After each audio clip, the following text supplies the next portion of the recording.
What's up, everyone? Today I'm going to be doing a version port of a pretty simple application in Python.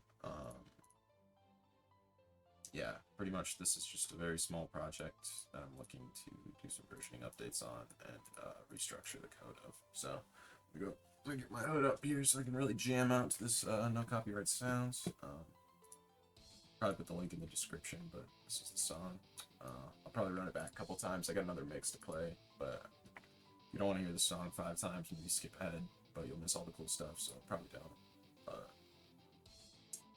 Yeah, so basically, got this app up that we can launch right now. Got a random greeting and a username. It's pretty simple. We can just change that. Now this will persist, so this is all connected to the database right now. The functionality's there, it's just not polished. Got an unstyled label. Gonna leave this styling. Obviously the message went away, but you just pull it back up. Yeah, so basically the idea is the start button. We'll just kind of increment this counter, and then I'll have a nice amount of space to work for the application. This was a lot of functionality, so for this version port, all I'm going to do is maybe slightly restyle and get these the organization finalized for this stuff. And really, I just need to strip out a lot of the stuff. I need to take a lot of it out and rebuild it in a separate file. So basically, I just made a new directory for this version and copied both the files as they stand right now. And I've got the old file open on the left, the new file open on the right, and we're going to try and strip out what we can. Yeah, so it's working right now, so now we're going to kind of tear it apart and see if we can get it to work again. So basically, I've got Tkinter and the bootstrap constants and the database layer and random and time, and I want to get rid of both. So all now we'll see. I'm going to get a create connection is not defined. I thought it would give me an import error, but basically this is part of the database, so I'm going to get rid of that. I'm going to leave these greetings hard-coded. It's not really a huge thing. It's just more fluff at the start of the file, but honestly, putting it in the database and having one more connection, or I guess one more getter-setter to worry about, this is finalized, so I'm going to leave that. All the user info we're actually just going to get later, so we're going to get rid of that. This is version 3 of the Deskular launcher. Here's the geometry. This just defines the window, and then this is the offset. This is the bootstrap theme. This theme's pretty cool. I'll maybe show some other ones. Probably get something open here.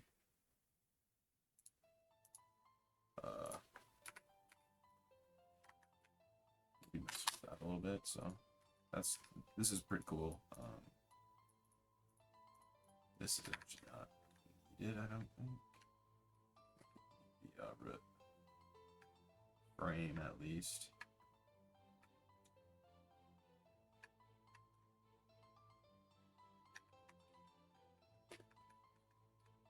I think we just need to keep this on resize. This might use the frame, which is what I'm checking. Root.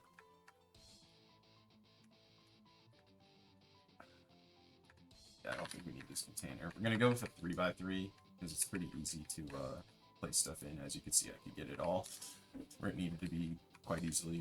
Maybe we'll change this to a 5x5 or the next version of it. This is really isn't a huge deal. This is only hard coded because of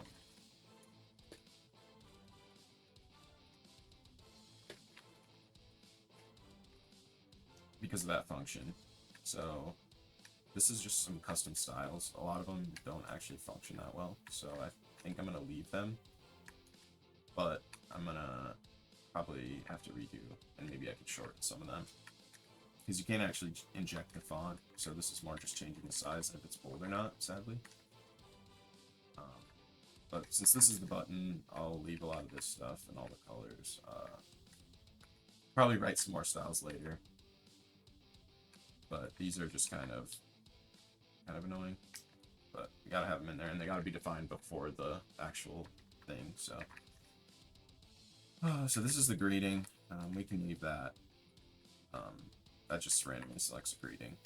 That's pretty simple. This is actually using the database right here when you call getXP, so we're actually gonna have to get rid of that.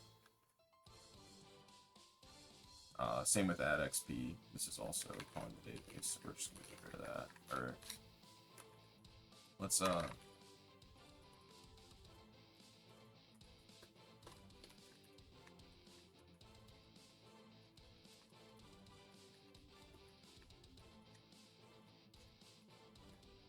just get this in here, so I have it later just in case. Okay. Yeah. And we don't have to worry about that. This grabs a random color for, this is basically just the name. But I think what we'll actually do is move on this code.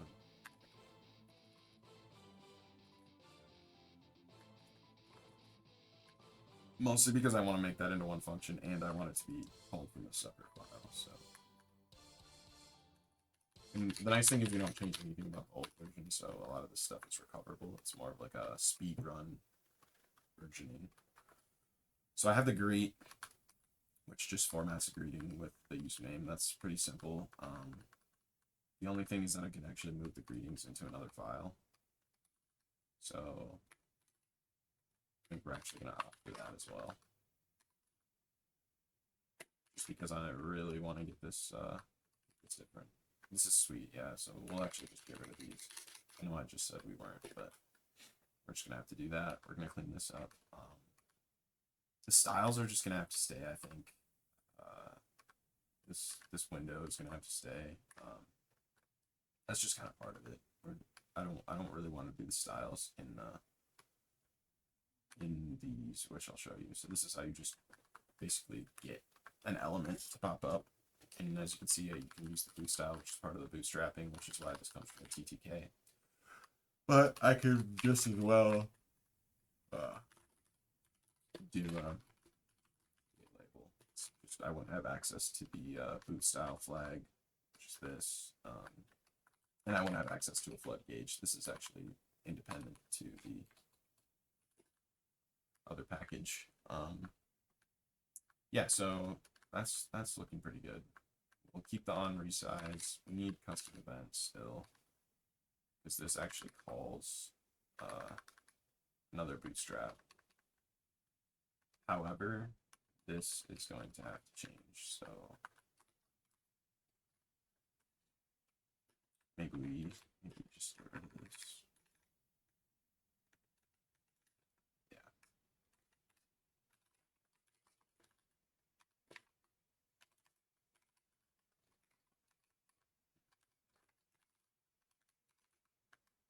This is important because it basically just resizes everything every time someone tries to resize stuff. So we're probably gonna still need that. We could probably just make like a helper function area pretty early on. Global variables. We'll just throw on resizing that.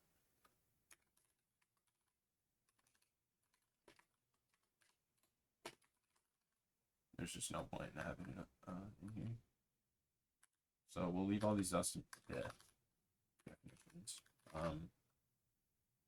See, now we're looking good. So we just have globals, create the window, custom styles, and create the components. And then organize components, start program. This is the main start right here.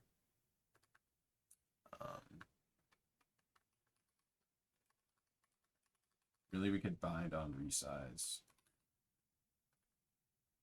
higher up, and we can get rid of update color because we're actually just going to make that into like a parent function. So when we make the window, we'll just bind the configuring of the window with the resize function. Just actually change the size. There's not really a point for that other part of it. We'll just resize when that happens. Okay, that's a little bit cleaner. These are all cool, but pretty easy to get going again. So what we'll probably do here is maybe get this this in here. And then what we'll end up doing is basically commenting all this out for now.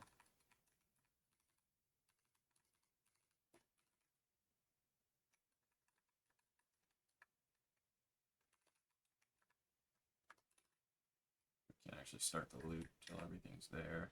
But we're gonna leave it, yeah, we're gonna leave it like this. We'll put some lines in there so we know. So now we've basically just got a resizing function, maybe a couple other helper functions, some global variables, instantiating the window, hitting start, and then now we can just maybe have some stuff in here. Maybe up here we'll go. We'll do all the styling at the top, and then here we'll do.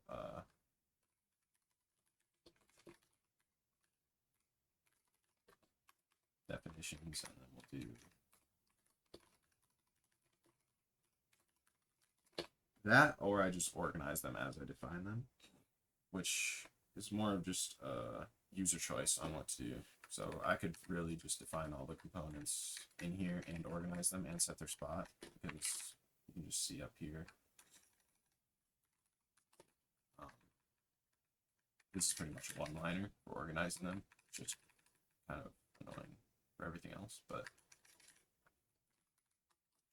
basically we should have something that starts now.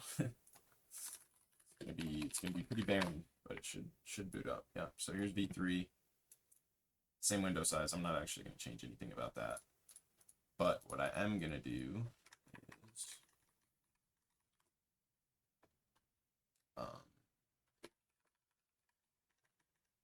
I think we can actually close this out now. Get this cracking, I guess. That's basically just not a huge deal. That's just the IP and stuff for getting that going. Yeah. So as you can see right now, we have a lot of gets and sets, kind of like I'm coding in C#. Yeah, I should just leave that file since it has all that information in it, so I don't have to keep blocking it out. Global variable, I want something in here that basically says backend connection, all functions off me.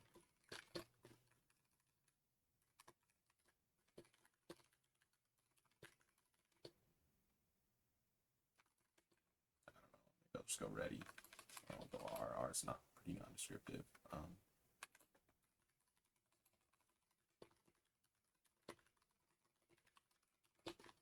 We'll just do that.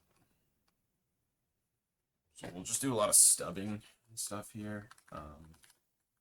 Not actually gonna write the backend stuff, mostly because I don't want to actually break off and do all the censoring of that stuff, even though it really doesn't need to be censored. I mean, I don't think anyone's gonna down my database, but yeah. All right, so here we go with the database kind of idea.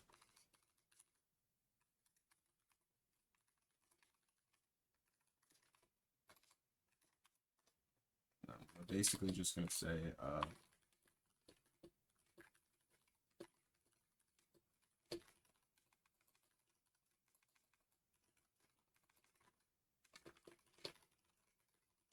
so the connection to the database will be self-contained,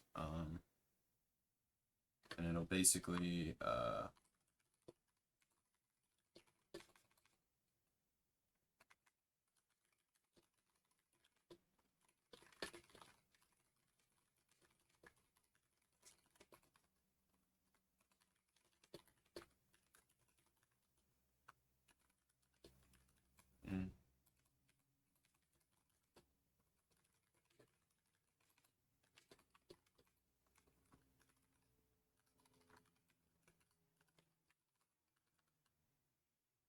this.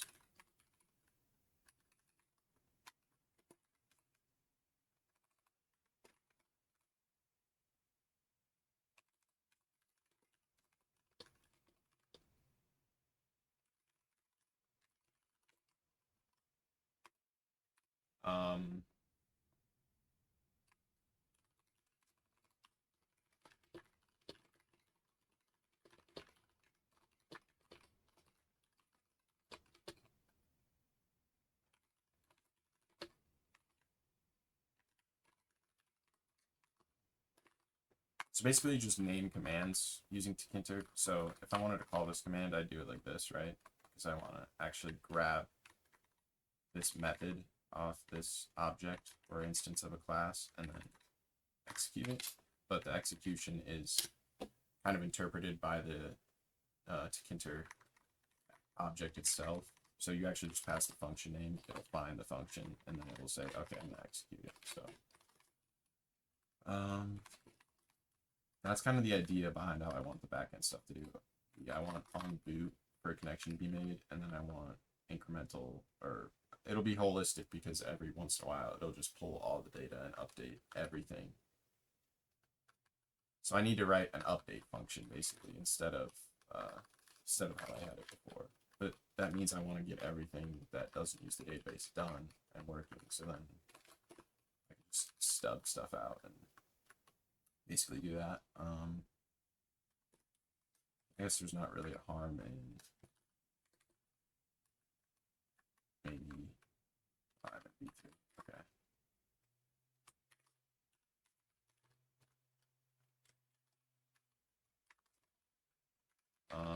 So we'll have like class instance object with connection, and we'll basically say package endpoint function that updates all relevant data. Smash.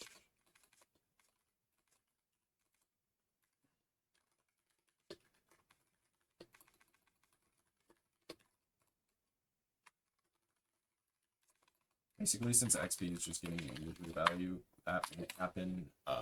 Everything happens asynchronously, but that might happen as everything else is happening, like separately. There might be a root after call, infinite call loop to the XP function that honestly is on a different time frame than this, because this can be updated once a minute or once every couple minutes. I want this to be updated more frequently, probably. If not, everything can just be updated less frequently. It's not a huge deal. But basically, getters and setters for all variables and the structure.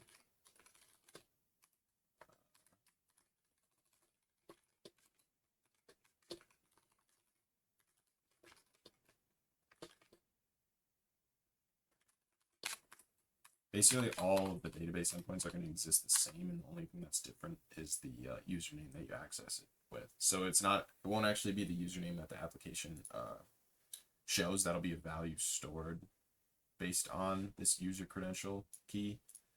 So basically, every client of this type will have a different user credential key, and so it'll seamlessly integrate and just start populating the database under like basically a new pseudonym. So that's pretty cool how that works. So this honestly is pretty good. Just gotta get some of those ideas down. Basically, we just need to get it back to where it was, but now with everything changed. So I think first I'm just gonna basically grab all these components. That's 67 to 92. 6.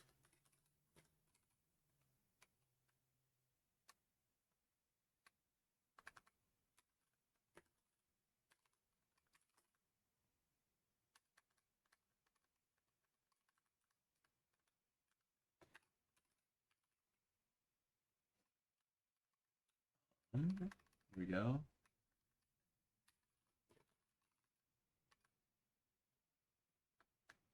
So the styles will not exist, but I think it should still launch here. Oh no, it's trying to call a function that doesn't exist. Okay,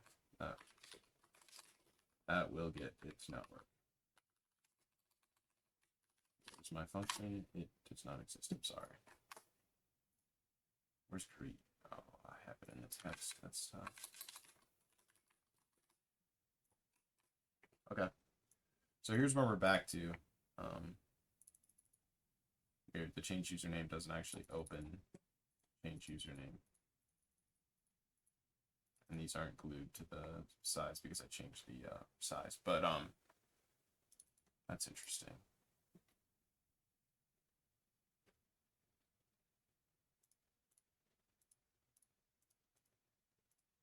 I guess the change user function is what actually made that come up. Yeah, that would get the query box.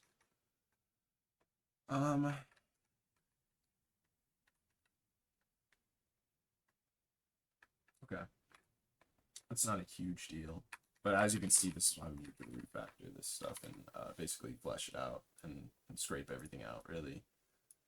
Because, I mean, I've got a get call to a database inside a dialog context. It works, but once you get onto the 4th or 5th database integration, you kind of start to forget those types of things because when did I put that in there, you know? So because I changed the rows, I'm gonna have to actually change this stuff. I think once I get it there, we'll probably just call it because these styles are gonna be kind of like a whole video in themselves if I get it right.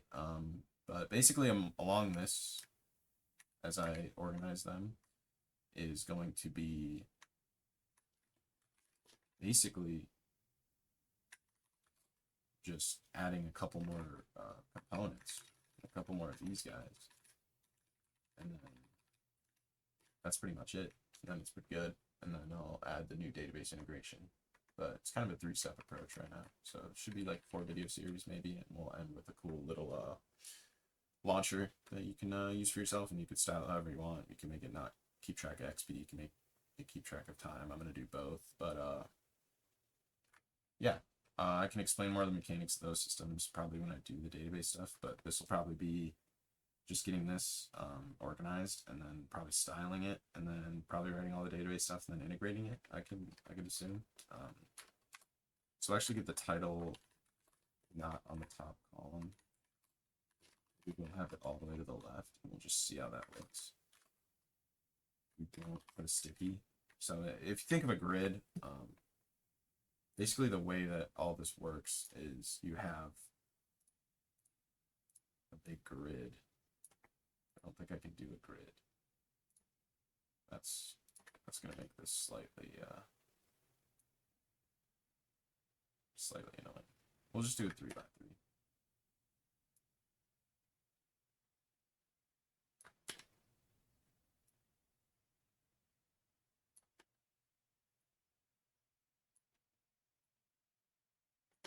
Alright, so if I have a 3 by 3 grid, and I say I want, and here's the syntax. It's really just dot grid, and then besides, I think you have rows, columns, column span. And then I think you have padding for the X direction, padding for the Y direction, padding for the X direction from the inside and the outside. So basically, if I said, oh,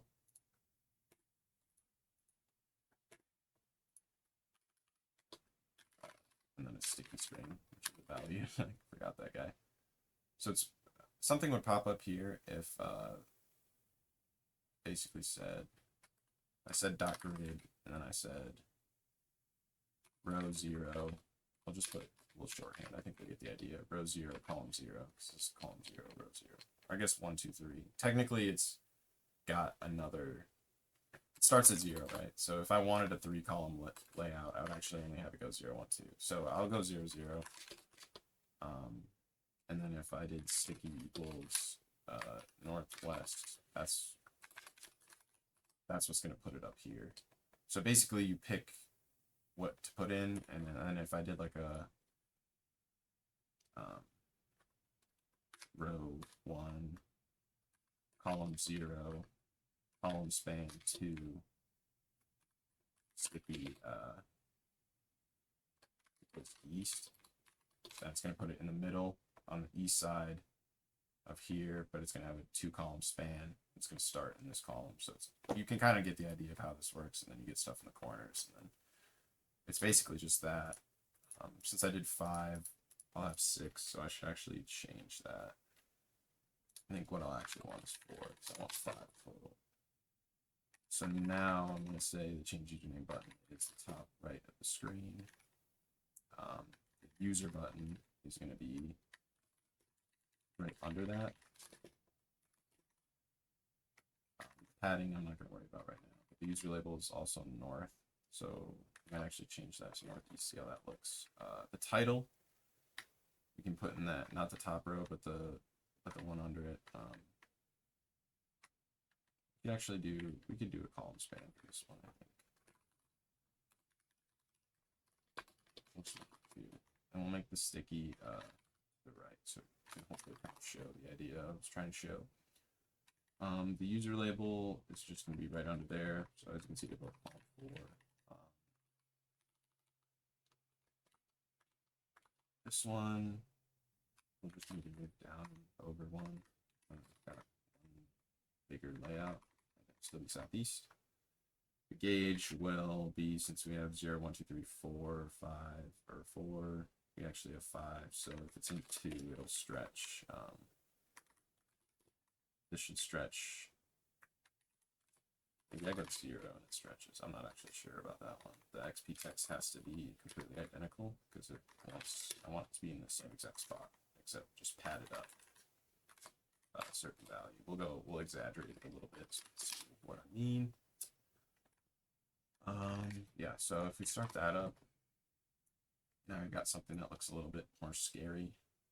These should have been in the bottom row. But as you can see, the text is kind of up a little bit. So what I'll do is I'll actually move it way down. So move it to the correct row. So now, I gotta close it. Now if I run it, now they're down there, the start button's down here, and then the text is a little bit under. So it's all about getting the text in like the correct position. Since it's actually just 2 separate components, like this bar and this little bit of text in there. But yeah, so we got the change username that doesn't pop up. I think the name stays here.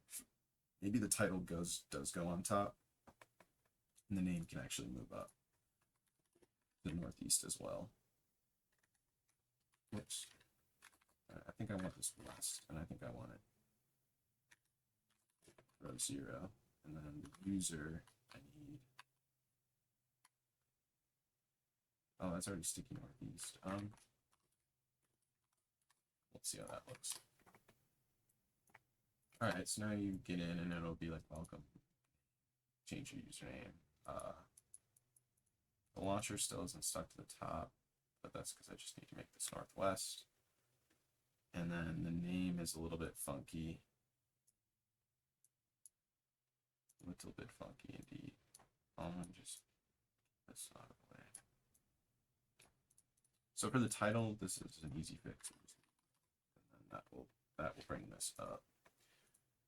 But for the name, the only thing I could think of is putting it in this top column, and then maybe adding some padding. That might get us where we want to go. See, not really. Oh, that's going to be column. There's actually more about that. Okay. This process can be tedious, but here we go. See, now we have changed username and name subsequently right on top of each other. So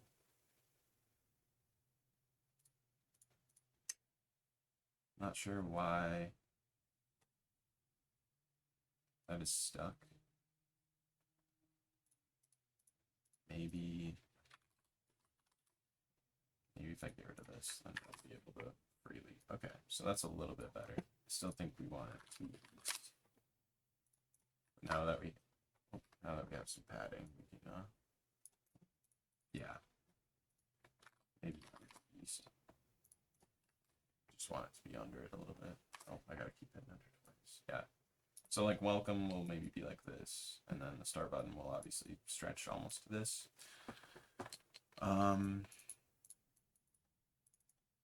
But yeah, this is kind of the component layout from before, as you can see. I just went.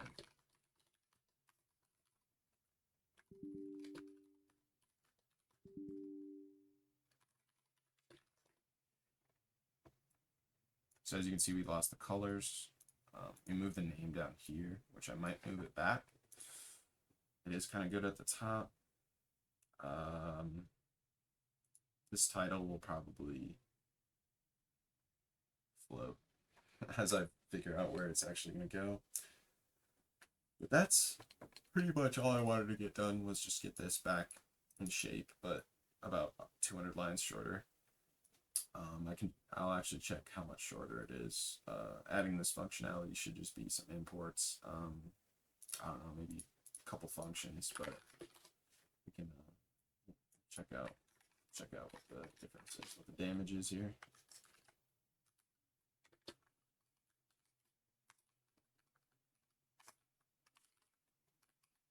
Okay, we've got about 142 lines. Obviously more with all this old code. We did get rid of the styles too, but this is about 68. 60-ish. So, I mean, we eliminated over 50% of the code and kept far more than 50% of the functionality. So, this is kind of a good jumping spot. I think by the end of version 3, I'll actually have all the components I want inside there, just not styled. And then, yeah. So, as I continue, it'll probably look a little something like this in terms of make this a video. It's kind of a cool video. It's kind of pointing. So this was like clean functions setup. Next will be functions in, maybe starting filling functions. Then we'll probably go look at database and state. And then we'll probably integrate for function I. This will probably be 0.6, 4, 0.5, something like that. So hopefully by 1.0 it's got everything it needs. But yeah, thanks for tuning in.